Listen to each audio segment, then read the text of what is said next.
মানে এমন একটা ছেলে, যেই ছেলে বাইক চালাতে পারে কিন্তু তার বাইক নাই, সেই ছেলের দুঃখ অন্য কোনো মানুষ বোঝা সম্ভব না।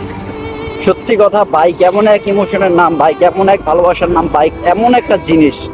এই দুই চাকার গাড়ি, এই দুইটা চাকা মানুষ চিনতে সহায়তা করে, এই দুইটা চাকা ভাই ব্রাদার চিনতে সাহায্য করে। এই বাইকটা যার নাই সেই বুঝে বাইকের দুঃখটা কি।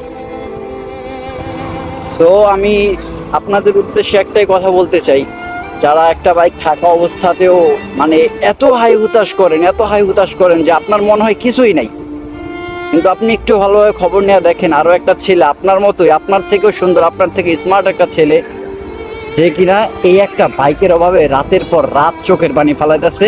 তার সেই চোখের পানির সাক্ষী তার বালিশ, অন্য কেউ জানে না, তার পরিবারের কেউ জানে না।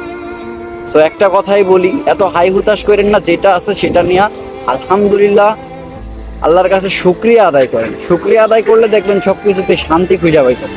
আর শুকরিয়া আদায় না করতে পারলে আপনি R15 নিয়েও শান্তি পাবেন না। R15ও আপনাকে সুখ আইনা দিতে পারবে। সুখ ছোটতেই পাইতে শিখুন। সবাই ভালো থাকেন আর সেফ রাইড করেন। প্রত্যেকটা রাইডারের প্রতি আমার সম্মান রইল।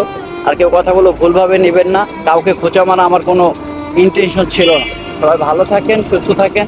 আসসালামু আলাইকুম রহমতুল্লাহ।